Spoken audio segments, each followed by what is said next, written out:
Matapos ang aralin na ito, inaasahang matututunan mo ang mga sumusunod.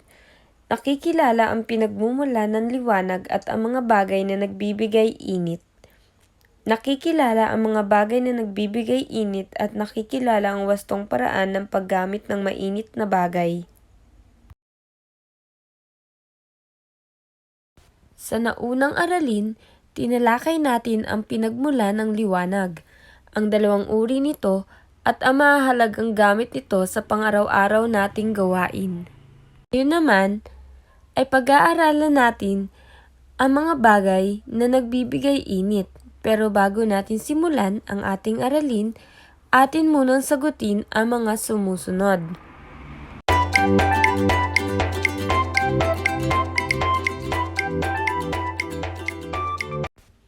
Tukuyin ang pinagmumula ng init at kung paano ito ginagamit. Tingnan ang mga larawan.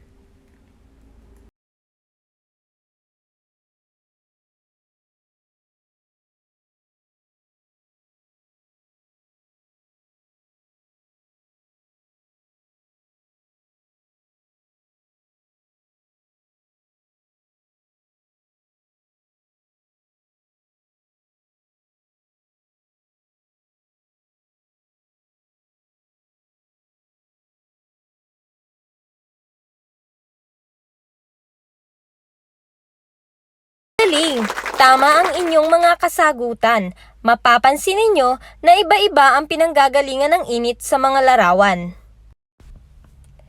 May nanggagaling sa init ng araw, nasusunog na kahoy, nasusunog na gas at di kuryenteng kagamitan tulad ng oven.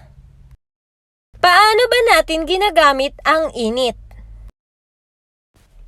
Ginagamit natin ang init sa maraming paraan. Katulad ng pagluluto, pagpapatuyo ng damit, pagpapakulo ng tubig, pagpapainit ng mga pagkain, at pag-aalis ng gusot sa mga damit. Sa paggamit ng init, mahalagang isagawa ang maingat na paraan upang maiwasan ang aksidente o sakuna.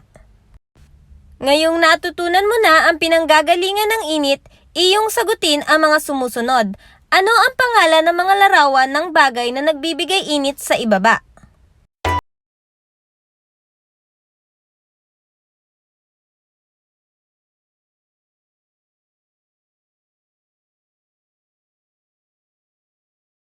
Tama ang iyong mga kasagutan. Sa pagpapatuloy ng ating aralin, iyong sagutin ang mga sumusunod. Iguhit ang masayang mukha kung ito ay wastong paraan ng paggamit ng init, at malungkot na mukha kung hindi ito wasto. Number 1. Iniiwasan ni Mang Carding ang pagsusunog ng basura upang hindi tuluyang masira ang ozone layer at maiwasan ang pagkakaroon ng global warming. Ang tamang sagot ay masayang mukha. Number 2. Gumagamit ng pot holder ang nanay sa paghango ng kaniyang nilulutong ulam. Ang tamang sagot ay masayang mukha. Number 3. Iniiwanang nakabukas ang kalan pagkatapos gamitin.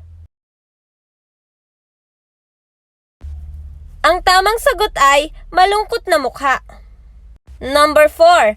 Patayin ang lampara at kandila bago matulog upang maiwasan ang sakuna tulad ng sunog. Ang tamang sagot ay masayang mukha. Number 5. Maingat na gumawa ng campfire ang mga Boy Scout sa gubat.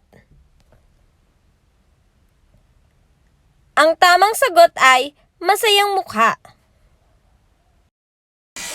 Magaling! Ngayong natutuhan mo na ang mga bagay na nagbibigay init at wastong paraan ng paggamit nito, iyong tandaan na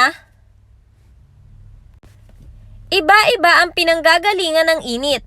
Ito ay maaaring manggaling sa nasusunog na kahoy, gas, at mga dikuryenteng kagamitan. Ginagamit ang init sa maraming paraan tulad ng pagluluto, pagpapatuyo ng damit, pag-aalis ng gusot sa damit, at iba pa. Maiiwasan din natin ang aksidente gaya ng pagkapasok kung tayo ay magiging maingat sa paggamit nito. Hanggang dito na lamang at maraming salamat sa inyong pakikinig.